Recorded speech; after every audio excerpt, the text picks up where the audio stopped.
recoge integralmente las críticas que se han venido haciendo para el desarrollo de las vías secundarias y terciarias, cuando plantea que integralmente los diseños, construcción y mantenimiento de las obras se recogen en ese aspecto. Representante, no es un tema relacionado con el proyecto. Lo segundo, cuando la ejecución presupuestal Representante, me está pidiendo una moción de orden el representante Alonso Acosta porque no está directamente relacionada a su votancia. Sí está relacionada, presidente. Para su moción, representante Acosta. No. Sonido para el doctor Acosta.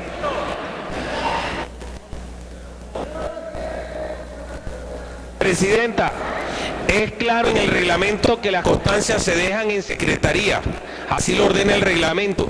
Nosotros estamos ahora en un tema que es ya la votación del articulado del acto legislativo, por lo tanto las constancias deben de reposar en secretaría como lo dice el reglamento. Le agradecemos entonces a quienes tienen constancias relacionadas con el artículo que ya fue votado, radicarlas en secretaría. Estamos en la discusión del artículo segundo del proyecto de acto legislativo. Hay proposiciones radicadas en secretaría. Señor secretario, sírvase leer las proposiciones y entraremos a discutirlas una a una. En su orden. Artículo segundo. El artículo 197 de la Constitución Política aclara así: nadie podrá ser elegido para ocupar la presidencia de la República por más de 2 periodos. No podrá ser elegido presidente de la República o vicepresidente quien hubiere incurrido en alguna de las causales de inhabilidad. Un decreto para permitir, la ley 80, perdón, a través de se había reglamentado a estas alturas de la vida para permitir una contratación hacia el futuro.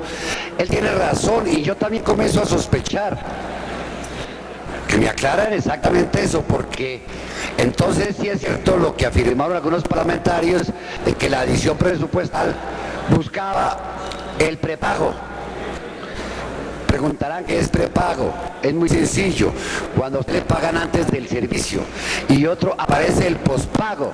Entonces ese día se argumentaba que había habido prepago para unos y por eso día estaban votando la adición. Y otros esperaban el pospago, o sea, el día de hoy. A mí sí me preocupa que haya salido eso el 4 de noviembre, porque le quita transparencia a este acto legislativo. Nos indica exactamente que hubo auxilios a determinados lugares, para determinados parlamentarios, para que se votase este acto legislativo. Y que, como ya lo dije, en mi sentir y con el respeto de todos los juristas que hay acá, está viciado, porque ataca la esencia de la Constitución Política de Colombia cuando trae prohibiciones expresas, lo he dicho. Cuando el constituyente primario ha prohibido algo, no le es dable al constituyente delegado levantar la prohibición. Por eso no entiendo la reacción de este artículo. Hace la pena de muerte. Tengo varios textos, quiero que se me diga cuál efectivamente fue el que presentaron los ponentes que tienen la mayoría. Porque si ustedes miran, hay una Gaceta 692, en la página 5, donde hay un texto.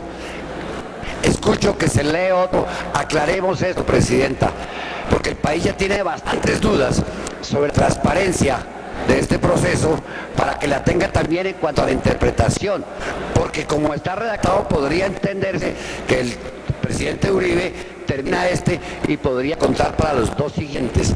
Tendría 8 años para modificar la Constitución cuantas veces quisiera. Y insisto, estamos a puertas de una dictadura con vicios de constitucionalidad gracias a este juego que está haciendo el Congreso. Por eso es bueno que me precisen cuál es el artículo que van a poner a su consideración para poderlo analizar nosotros y decir cómo vamos a votar por él. Gracias, presidenta.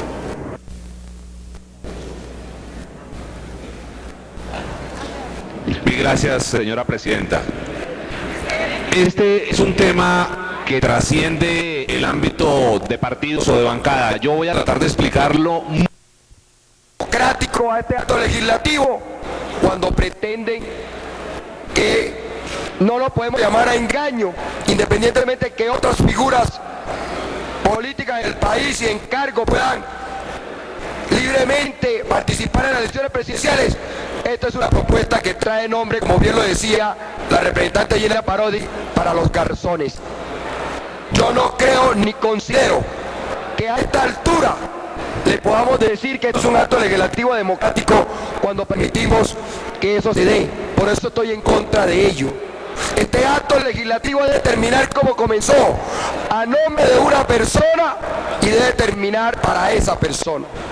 El segundo aspecto, no es posible, no sería aceptable de que personas que se han comprometido cuando han sido elegidas a unos cargos terminen renunciando o terminen jugando no a lo que se comprometieron, sino a aspiraciones mayores.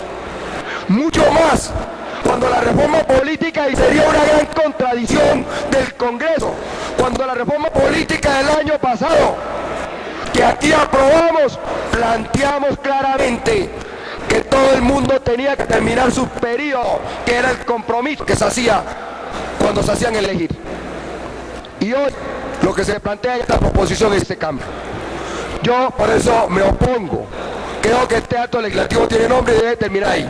Y termino, señor presidente, diciéndole, le guste o no, el decreto que reglamenta la ley 80 de contratación se hizo también con mira a la compra de este Congreso. Y dejaremos la constancia y la seguimos manteniendo. Con ese decreto se facilita la compra que se ha hecho con los auxilios parlamentarios. Gracias, presidente. Representante César Negrete. Señor. Tribunal le permitieron un ciclo rotativo de cupo de buses y busetas,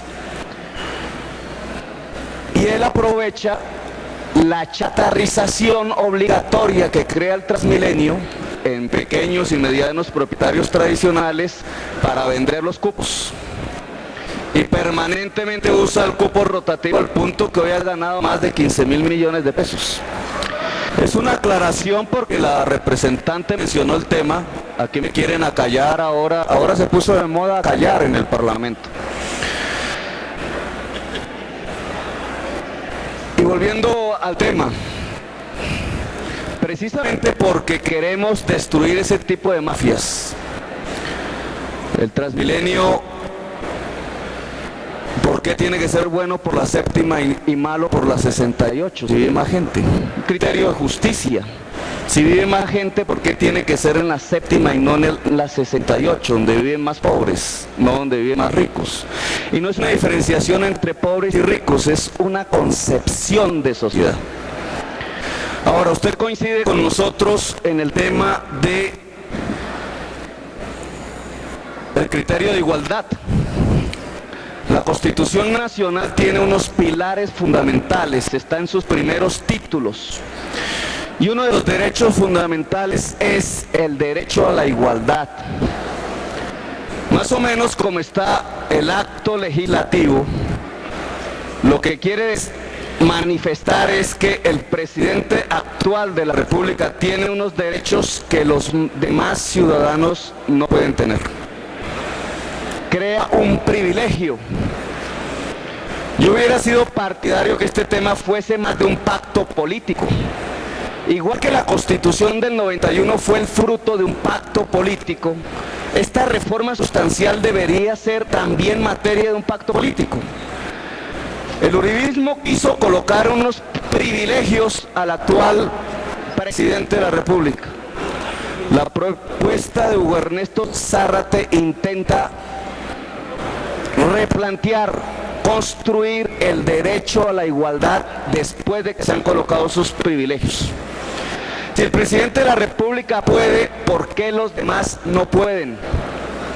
Si el tema que se estaba discutiendo es sobre inhabilidades desde la primera vuelta, doctor Milton, porque no puede plantearse en la última vuelta el tema de las inhabilidades. Eso no es inconstitucional. ¿Por qué si en Estados Unidos, donde hay reelección, Bush se puede enfrentar con un senador activo, el señor Kerry?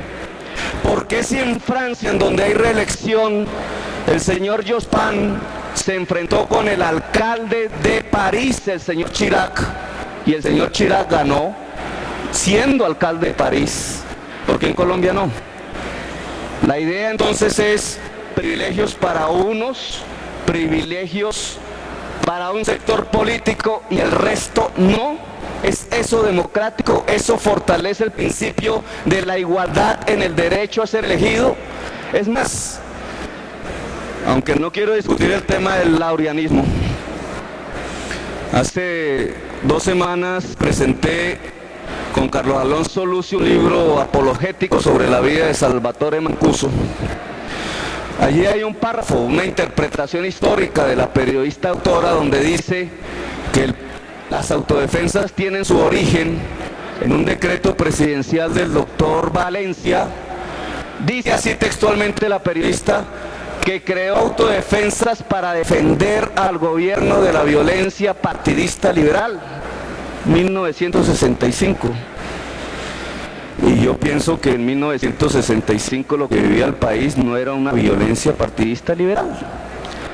Cuando analizamos la época del laureanismo, y es pertinente para hoy, en la época del laureanismo ocurrió lo siguiente: independientemente de las ideas del señor Laureano Gómez, él se presentó solo en la campaña presidencial, porque el Partido Liberal sintió que no tenía garantías, que estaba siendo masacrado, etcétera. Había una decisión política del otro gran partido político colombiano en ese entonces y se retiraron de la contienda electoral. Quedó el señor Laureano Gómez solo en campaña electoral con todos los privilegios que en ese entonces le permitía la Constitución del 86. ¿Y qué fue lo que sucedió en Colombia? Y no le voy a echar la culpa a Laureano, dejémoslo en la interpretación histórica, pero el hecho es que en la historia de Colombia quedaron 300.000 campesinos muertos de ambos partidos. Y una historia que quisiéramos que no se volviera a repetir. ¿Vamos a repetir lo mismo? Si no queremos repetir eso, si la mayoría de la conciencia ciudadana, quizás los jóvenes un poco más alejados que el resto, sabemos todos que eso no se debe repetir, ¿por qué lo vamos a repetir a través del acto legislativo? ¿Ustedes creen que podrían presentarle al mundo y a la opinión pública nacional una decisión como el candidato presidente jefe de las Fuerzas Armadas se presenta en campaña electoral y el Polo Democrático y el Partido Liberal decidimos no presentarnos en campaña porque no tenemos garantías? O sea que sería además el candidato único, si es que algún loco por ahí no se lanza. ¿Ustedes creen que podrían decirle de frente al país que pueden garantizar el control territorial, la convivencia ciudadana y la paz? Yo les propongo que rescatemos el principio de la igualdad, que no repitan la historia trágica, porque se nos vuelve tragicomedia. Y no es por criticar a Laureano, pero esa situación de la época de Laureano Gómez no se debe repetir en Colombia, para no repetir los muertos que hubo en aquel entonces, para no repetir la degradación democrática e institucional que vivió el país. Es simplemente un llamado a la cordura y en cierta forma esto que ha hecho Hugo Ernesto Zárate a título personal, acompañado de otros colegas de otros partidos políticos, es un puente para un pacto, de tal forma que no se destruya completamente la idea de una democracia consensual como la que creó el 91, para pasar de nuevo a la ley de los caballos, que los liberales deben recordar con profunda seriedad y que no se debe repetir en Colombia. Gracias, señora presidenta. Gracias, representante. Representante José Manuel Herrera, representante Zambrano, le agradecemos ocupar su curul, lo mismo que al representante Amaya. Les recordamos que estamos en transmisión en televisión y que ustedes obstaculizan a las cámaras. Mire, gracias. Es que le estaba diciendo que mire. Gracias, presidenta. La verdad, en mi grupo político decidieron que debiéramos votar la reelección hoy como figura política para el país.